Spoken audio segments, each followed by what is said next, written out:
Let me adjust this for a second here. There. Sorry for the fuzziness of the webcam. How I got it set up. Welcome back to Nick Lenz's Comic Corner, Classics/Non-Classics. This is episode number 87, and Double Shot number 35.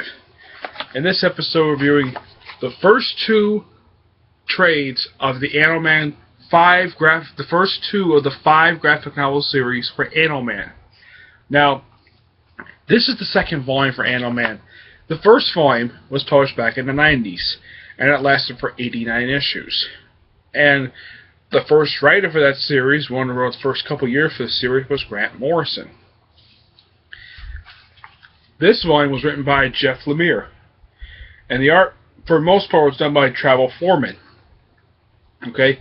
Now, these two trades combined collect the first 11 of the 29 issues that were released, issue 0, and the first of the 2 annuals. Now, excuse me, the interesting thing about this annual, this is the first time Animal-Man has had an annual in probably about almost 20 years at the time the annual came out. And it came back in 2012. Yes, it did. It came out in 2012. Oh yes. Now the whole point of these two trades is simply these are 2 of 3 different parts. It's basically like the Rot World story, a story that runs for the first 18 issues of this volume, and then you have a couple of story arcs come after that, and that's pretty much it. This is the first trade of Animal-Man. Gotta love that cover. Now, the one thing you gotta know about this particular volume is that it's a little more graphic than the first volume of the series. Now, if you notice, excuse me a second here.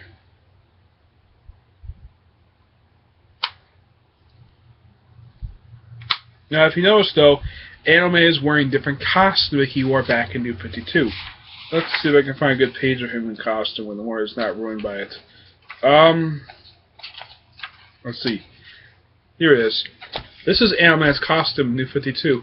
It's a little different than the pre-New 52 costume was orange and blue. This one is blue and black. A dark navy blue and white. It's a pretty interesting costume, and not many costumes have the color blue in it. And here's the interesting thing. Despite the fact that most of the DC comic characters are in fact not married, they kept the aspect for Buddy Baker. Now, as far as I can tell for him, I'm not sure if his history was retconned or not, because he's still married and he has 2 kids. Now, when I get to the origin story, I get up to that. This book simply just sets up what goes on for the first 18 issues of it. He gets into the Rot World. This actually happens to him, where his eyes start bleeding for no apparent reason. And people know he's Animal-Man. His identity is publicly known, which makes him probably, out of all the heroes in New 52, he's probably the only one where cops actually like him.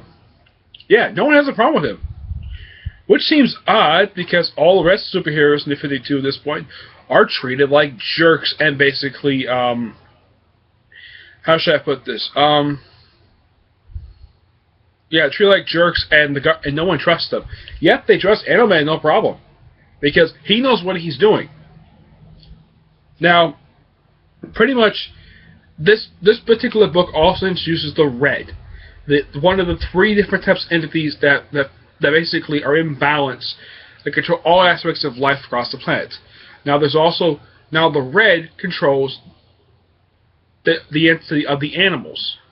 There's also the Green, which is in Swamp Thing, that controls plants. There's also something, this goes on for the first 18 issues of this.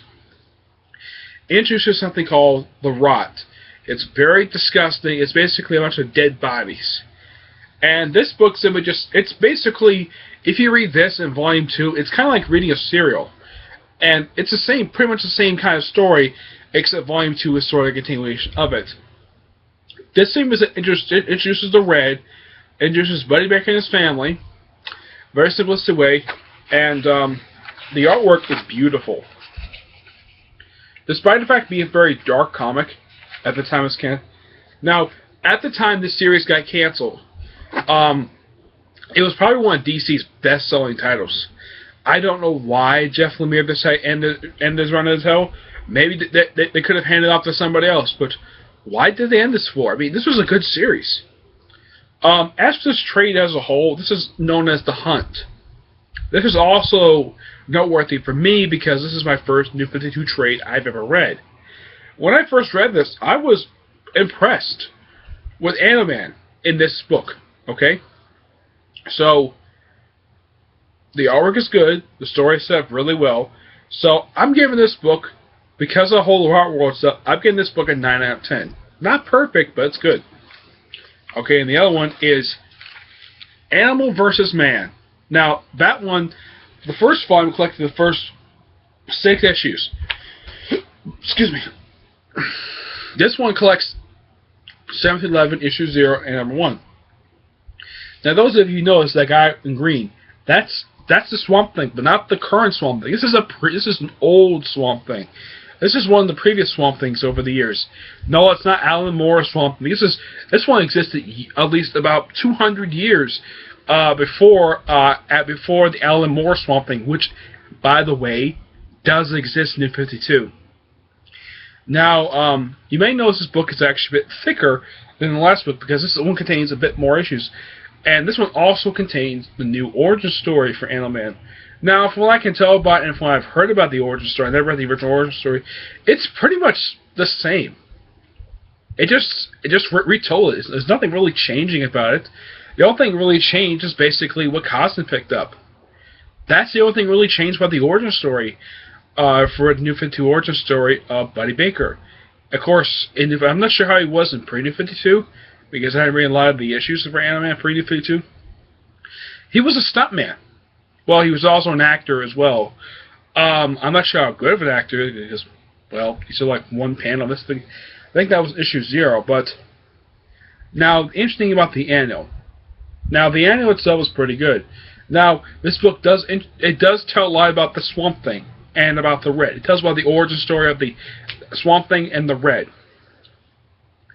And it also tells about the long-running war about with the Rot. And apparently, according to the Cat, it's pretty much the same artwork. Now, the other artists are Timothy Green II and Stephen Pugh. Yeah, they also do artwork on this book. Now, there is one story in here. Let's see. Well, they do give a preview of the Rot World crossover. And here's the interesting thing. 3 members of Justice League Dark show up in this book. John Constantine, who was the leader at the time, Zatanna Zatara, and Madame Xanadu. And get this, when Buddy Baker's daughter, Maxine, who has been chosen as the Avatar for the Red, I don't know how a 4-year-old girl is chosen as Avatar of the Red.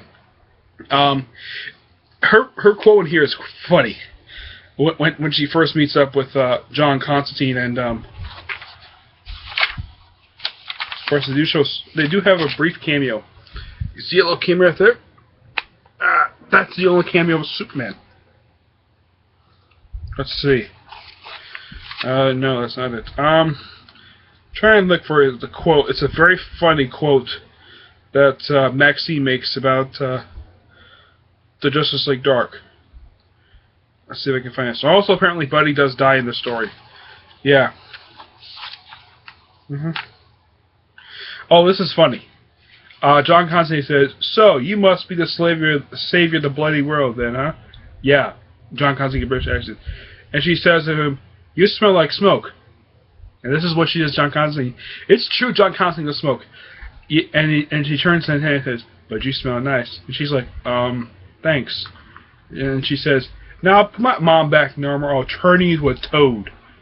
And she just quotes. It's so funny. This is probably one of the most... Now, unlike most stuff from New 52, where basically there's like hardly any humor, this is humor. This is funny. When I first read this, I was laughing like crazy about this scene. I'm sure a lot of reviewers reviewing this issue. I think this is, if I can probably put this correctly, this is probably issue 10 of Animal-Man.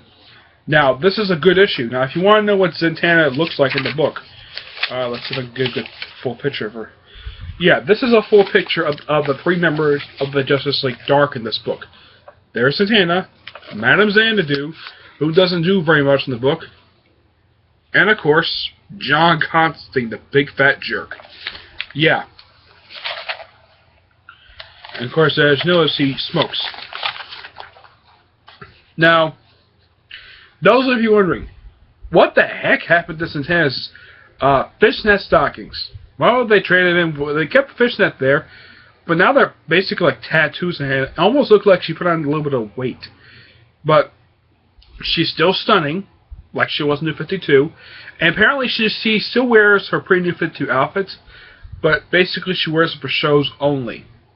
And Madame Xanadu in New 52 is actually immortal. That's pretty much how they have her in here. Because this continues simply... Because this continues from here, I'm going to give this book also a 9 out of 10. Alright?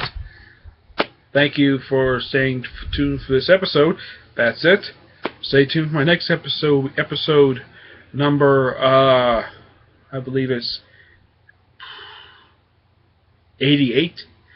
And Double Shot number 36. See you there. Bye.